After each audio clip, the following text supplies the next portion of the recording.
காணாமல் போனவர்களது உறவினர்கள் ஒன்றியத்தின் அலுவலகம் ஒன்று முதன்முறையாக மட்டக்களப்பு மாவட்டத்தில் திறந்து வைக்கப்பட்டுள்ளது.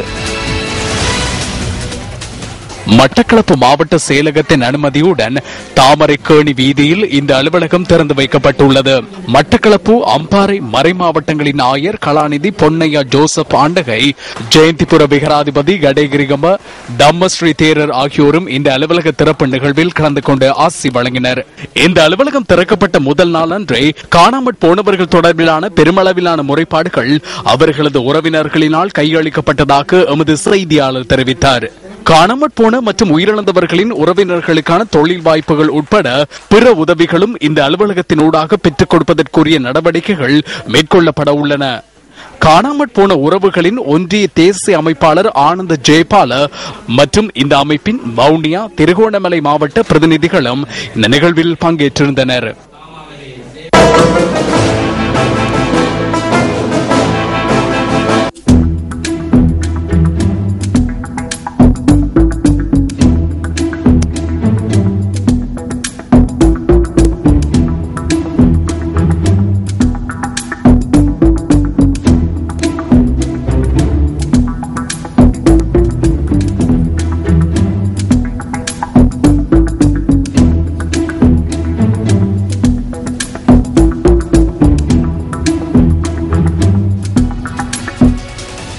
மதுரவ ரயில் நிலையத்திற்கு அருகில் ரயில் என்ஜினில் ஏற்பட்ட தீ விபத்து குறித்த விசாரணைகளை மூவரடங்கிய குழு ஒன்று ஆரம்பித்துள்ளதாக ரயில்வே திணைக்களம் தெரிவித்துள்ளது. இந்த குழுவின் அறிக்கை எதிர்வரும் வாரத்திற்குள் சமர்ப்பிக்கப்பட உள்ளதாக ரயில்வே போக்குவரத்து அத்தியட்சகர் எல்ஏஆர் ரத்நாயக்க தெரிவிக்கின்றார். இந்த தீ விபத்து ஏற்பட்ட சந்தர்ப்பத்தில் ரயிலிலிருந்து குதித்து ரயில் தண்டவாளத்தில் நின்று கொண்டிருந்த வேளையில் மத்திய ரயிலில் மோதுண்டு உயிரிழந்த மூவரது சடலங்களும் உறவினர்களிடம் ஒப்படைக்கப்பட்டுள்ளன. வரக்காபொல கணிதபுர பகுதியைச் சேர்ந்த கணவர் மற்றும் மனைவி ஆகியோர் இந்த விபத்தில் உயிரிழந்துள்ளனர். சவுதி அரேபியாவிலிருந்து விடுமுறைக்காக கடந்த 21ஆம் திகதி நாட்டிற்கு வருகை தந்த 54 வயதான முகமது ஹம்சாத் மற்றும் அவரது மனைவி ஆகியோர் களுத்துறையிலிருந்து வரக்காபொல நோக்கி பயணித்துக் கொண்டிருந்த வேளையிலேயே இந்த விபத்தை எதிர்நோக்கியுள்ளனர். அவர்களது ஜனாசா இன்று பிற்பகல் நல்லடக்கம் செய்யப்பட்டது. கண்டி கொட்டகேன பகுதியைச் சேர்ந்த 28 வயதான ENBN ஏகநாயக்கு என்ற விமானப்படை உறுப்பினர் ஒருவரும் இந்த விபத்தில் உயிரிழந்துள்ளார். அவரது இறுதிக்கிரியைகள் நாளை மறுதினம் இடம்பெறவுள்ளன. மாத்தறையிலிருந்து கண்டி நோக்கி பயணித்த ரயில் என்ஜினில் நேற்று பிற்பகல் 6:50 அளவில் தீ விபத்தொன்று ஏற்பட்டிருந்தது. சில் இறுகியமையால் தண்டவாளத்திற்கும் சில்லுக்கும் இடையில் தீ ஏற்பட்டுள்ளதாக அனுமானிக்க முடிவதாக ரயில்வே போக்குவரத்து பிரதி பிரதம பொறியியலாளர் கீர்த்தி ஹேவாவிதாரண தெரிவித்தார். இவ்வாறு ஏற்பட்ட தீயை அடுத்து ரயிலில் பயணித்த பயணிகள் ரயிலை விட்டு குதித்துள்ளனர். இதன் போது மற்ற தண்டவாளத்தில் பயணித்த ரயிலுடன் மோதுண்டுள்ளதாக தெரிவிக்கப்படுகின்றது. ரயில் பெட்டிகள் முழுவதும் புகைமண்டலமாக காணப்பட்டன. ரயில் நிறுத்தப்பட்டதுடன் அதில் பயணித்த பயணிகள் ரயிலில் இருந்து குதித்தனர். ரயில் நிறுத்தப்பட்டவுடன் ரயிலிலிருந்து இறங்குமாறு தகவல் ஒன்று வந்தது. அதிலிருந்த பயணிகள் குழப்பமடைந்து ரயிலை விட்டு இறங்கினார்கள். அதன் போது கொழும்பை நோக்கி ரயில் ஒன்று வந்தது. அதன் போது மக்கள் நிற்கதிக்குள்ளாகியிருந்தனர். சிலர் மீண்டும் ரயிலில் ஏறினார்கள். இந்த சந்தர்ப்பத்தில் பயணிகளை தெளிவூட்ட வேண்டிய பொறுப்பு அதிகாரிகளிடம் இருந்தது என நான் நினைக்கின்றேன். என்ஜினில் மாத்திரம் தீ ஏற்பட்டுள்ளது. அது பெட்டிகளுக்கு பரவுவதற்கான வாய்ப்பு இல்லை என அதிகாரி ஒருவர் தெளிவூற்றி இருக்க வேண்டும். அப்போது பயணிகள் குழப்பம் அடைந்திருக்க மாட்டார்கள். தமது உயிரை பாதுகாத்துக் கொள்வதற்காகவே அவர்கள் இந்த இடத்தில் இறங்கியுள்ளார்கள். என்ஜினில் சாரதி இருப்பார், உதவியாளர் பின்னால் இருப்பார். பயணிகளுக்கு இதன் உண்மைத்தன்மை புரிந்திருக்கும் அல்லவா? குழப்பம் அடைய வேண்டிய அவசியம் கிடையாது. சிறியதொரு சம்பவமே இடம்பெற்றுள்ளது. இதன் போது மக்கள் தேவையற்ற விதத்தில் குழப்பம் அடைந்துள்ளனர். அமைச்சர் மற்றும் பொது முகாமையாளர் ஆகியோரின் ஆலோசனைகளுக்கு அமைய சம்பவத்தில் உயிரிழந்தவர்களது இறுதிக்கிரியைகளுக்காக 15,000 ரூபாய் வீதம் வழங்க நடவடிக்கை எடுக்கப்பட்டுள்ளது. விபத்தின் பின்னர் மற்றொரு என்ஜின் பொருத்தப்பட்ட ரயில் ரம்புக்கான ரயில் நிலையத்திற்கு கொண்டு வரப்பட்டுள்ளது.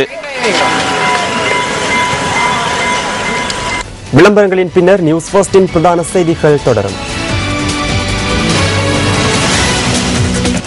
செய்திகள் தொடர்கின்றன. யாழ் பல்கலைக்கழக கல்விசாரா ஊழியர்கள் ஆரம்பித்திருந்த உண்ணாவிரத போராட்டம் கைவிடப்பட்டுள்ளது. யாழ் பல்கலைக்கழகத்தில் இன்று நடைபெற்ற கலந்துரையாடலின் போது எட்டப்பட்ட தீர்மானத்திற்கு இணக்கம் தெரிவித்தே இந்த உண்ணாவிரத போராட்டம் கைவிடப்பட்டதாக எமது பிராந்திய செய்தியாளர் தெரிவித்தார்.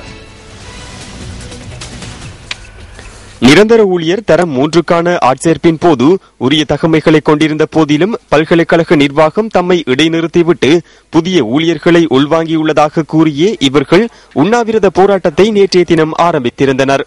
இந்த உண்ணாவிரத போராட்டம் 2வது நாளாக இன்றும் தொடர்ந்தது.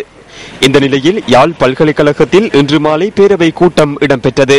இதன்போது எட்டப்பட்ட சில தீர்மானங்களுக்கு உண்ணாவிரதத்தில் ஈடுபட்டிருந்த கல்விசாரா ஊழியர்கள் இணக்கம் தெரிவித்த நிலையிலேயே இந்த உண்ணாவிரத போராட்டம் கைவிடப்பட்டதாக அறிவிக்கப்பட்டது. பிரதிநிதிகளை கூப்பிட்டு பேரவை கூட்டத்தில் கலந்துரையாடினது. எங்களுக்கும் பேரவை குழுவுக்கும் இடம்பெற்ற பேச்சுவார்த்தையில் பேரவை குழுவினர் ஒரு சரியான ஒரு முடிவு எடுக்கணும் என்று சொல்லியும் இப்படி ஒரு உண்ணாவிரதம் அந்த முடிவை தராது சொல்லியும் கூறியிருந்தார்கள். பேரவை குழு எங்களுக்கு ஒழுங்கலை செய்தார் என்ற வாக்குறுதியை நம்பி நாங்கள் இந்த உண்ணாவிரதத்தை இடைநிறுத்திக் கொள்றோம். யாழ் பல்கலைக்கழகத்தில் வெற்றிடங்கள் ஏற்படுகின்ற சந்தர்ப்பத்தில் உண்ணாவிரதத்தில் ஈடுபட்ட கல்விசாரா ஊழியர்களை பணிகளுக்கு உள்வாங்க நடவடிக்கை எடுப்பதாக இதன்போது உறுதி வழங்கப்பட்டுள்ளது. இன்றைய சந்திப்பில் பல்கலைக்கழக பேரவையின் கூட்டத்தில் கலந்து கொண்ட பேரவையின் உறுப்பினர் ச ரங்கன் ஊடகங்களுக்கு கருத்து தெரிவித்தார்.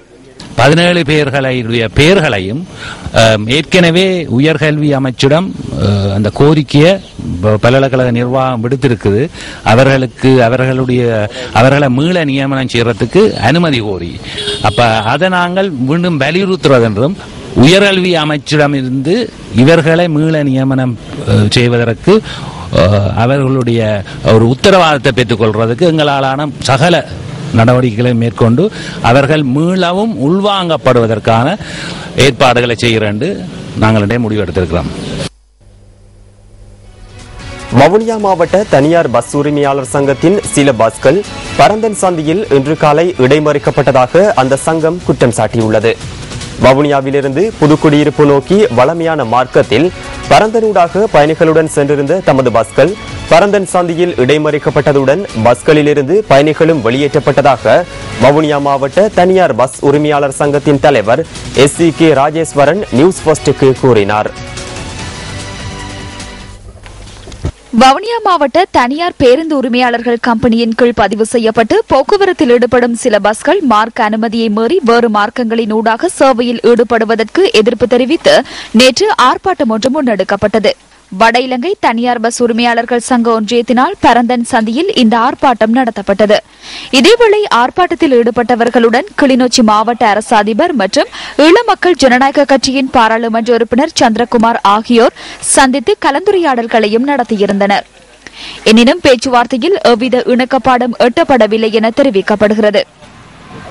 வடமாகாணத்தின் வவுனியா மாவட்டம் தவிர்ந்த ஏனைய 4 மாவட்டங்களிலிருந்தும் பிற மாவட்டங்களுக்கான தனியார் பஸ் சேவைகள் முற்றாக பாதிக்கப்பட்டிருந்தன.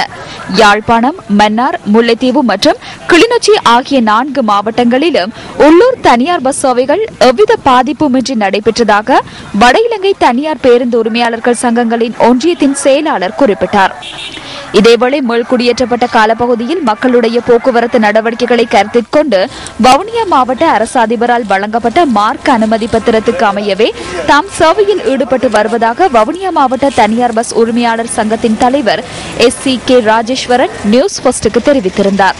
வவுனியாவிலிருந்து போக்குவரத்தில் ஈடுபட்டிருந்த சில பஸ்கள் மீது பரந்தனில் நேற்று தாக்குதல் நடத்தப்பட்டிருந்ததாகவும் அதன் பின்னர் போலீஸ் பாதுகாப்புடன் பஸ்கள் சேவையில் ஈடுபட்டதாகவும் எமது செய்தியாளர் கூறினார். அவங்க அதை போகையில்லாத உங்களுக்கு போமிட்டு இதால் இல்லை உங்களுக்கு மாங்குளத்தில் தான் போகணும்னு சொல்லி எங்களை கிளிநொச்சி சங்கம் இதை மறைச்சி எங்களை போகக்கூடாமல் முன்னுக்கு நின்றாங்க ஆக்கள் ஒரு 10 பேர் 6 மணிக்கு வரைக்கிட்டு இங்கே கிளிநொச்சி வரைக்கும் 7:35 பிறந்தனுக்கு போய்க்கல 7:40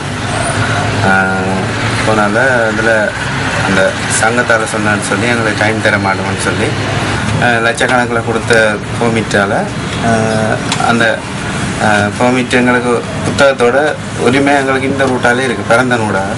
அப்போ நாங்கள் அந்த ரூட்டாலாம் நான் போக்குற வண்டிக்கு பஸ் கண்ணாடி உடைப்போம் அடிப்போம். நீங்கள் போகிறான்னு சொன்னால் உங்களோட விளைவுகளை உள்ளுக்குள்ளேயே பார்த்துக்கொள்ளுங்கன்னு சொல்லிச்சோம். இரணிமடு குளத்திலிருந்து யாழ்ப்பாணம் நோக்கி நீரை எடுத்துச் செல்லும் திட்டம் தொடர்பாக கிளிநொச்சி விவசாயிகள் அதிருப்தி வெளியிட்டு வருகின்றனர். நேற்று இடம்பெற்ற கூட்டத்திலேயே அவர்கள் இவ்வாறு அதிருப்தி தெரிவித்துள்ளார்கள். இரணிமடு குளத்திலிருந்து யாழ்ப்பாணம் நோக்கி நீரை எடுத்து செல்லும் திட்டம் தமது விவசாய நடவடிக்கைகளை பாதிக்கும் என்று விவசாயிகள் தெரிவிக்கின்றனர். இது தொடர்பான கலந்துரையாடல் நேற்று மாலை 4 மணியளவில் கிளிநொச்சியில் நடைபெற்றது. கிளிநொச்சி மாவட்ட விவசாய சம்மேளனத்திற்கும் கிளிநொச்சி மாவட்ட இரணைமடு குளத்து நீரை பயன்படுத்தும் 21 அமைப்புகளுக்கும் இடையில் இந்த கலந்துரையாடல் இடம்பெற்றது. இந்த விடயம் தொடர்பில் சம்பந்தப்பட்ட அதிகாரிகளுக்கு எழுத்து மூலமான தமது எதிர்ப்பை வெளியிடும் வகையில் பல தீர்மானங்களும் அங்கு நிறைவேற்றப்பட்டிருந்தமை குறிப்பிடத்தக்கது.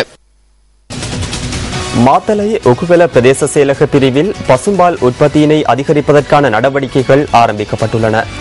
இதற்காக 20 கால்நடை வளர்ப்பாளர்கள் தெரிவு செய்யப்பட்டுள்ளதாக ஒகுவெல கால்நடை வைத்திய அதிகாரி தெரிவிக்கின்றார். பசுக்களின் வளர்ப்பிற்காக 7 லட்சம் ரூபாய் வரை வழங்குவதற்கு நடவடிக்கை எடுக்கப்பட்டுள்ளது. அடுத்து யூ ரிப்போர்ட் அறிக்கை. நியூஸ் ஃபர்ஸ்ட் யூ ரிப்போர்ட்டரின் கேமராவில் நேற்று பதிவான காட்சிகளே இவை.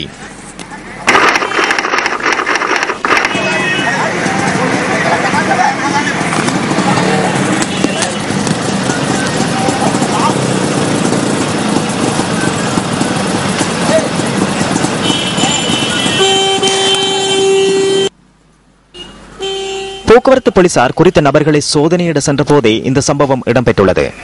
பின்னர் மேலும் போலீஸ் அதிகாரிகள் சிலர் குறித்த இடத்திற்கு வருகை தந்து அந்த நபரை கொகுவேல போலீஸ் நிலையத்திற்கு கொண்டு சென்றனர். சந்தேக நபர் எதிர்வரும் 30ஆம் தேதி வரையில் விளக்கமறியலில் வைக்கப்பட்டுள்ளதாக போலீஸ் ஊடக பேச்சாளர் சிரேஷ்ட போலீஸ் அத்தியட்சகர் அஜித் ரோஹன தெரிவித்தார். குறித்த நபர் தொடர்பில் மனநல வைத்திய அறிக்கை சமர்ப்பிக்குமாறு கங்குடவில நீதவான் உத்தரவிட்டுள்ளதாகவும் போலீஸ் ஊடக பேச்சாளர் தெரிவித்தார்.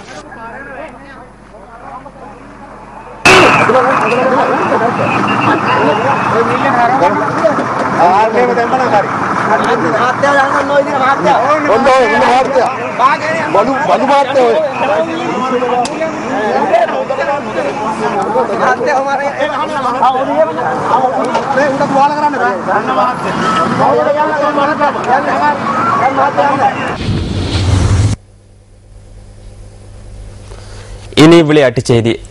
சர்வதேச கராட்டி சம்மேளனத்தினால் இலங்கை கிளைக்கு கருப்பு பட்டி வழங்கும் நிகழ்வு இன்று இடம்பெற்றது.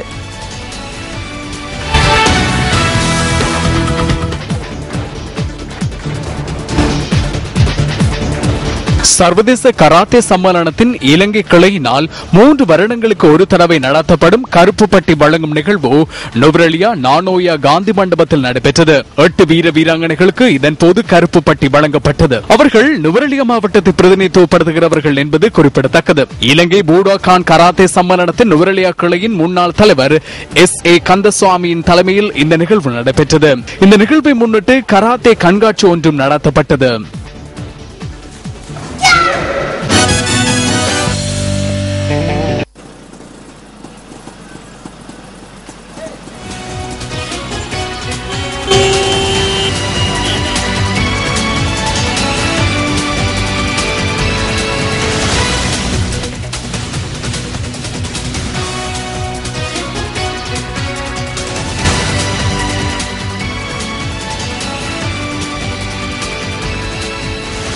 இத்துடன் நியூஸ் ஃபர்ஸ்டின் வீக்கெண்ட் இரவு 8 மணி பிரதான செய்தி நிறைவடைகின்றது. மீண்டும் சந்திப்போம் நியூஸ் ஃபர்ஸ்டின் 10:45 பிரதான செய்திகளோடு. வணக்கம். Hotline 0114-896-896 www.newsfirst.lk. Feedback at newsfirst.lk.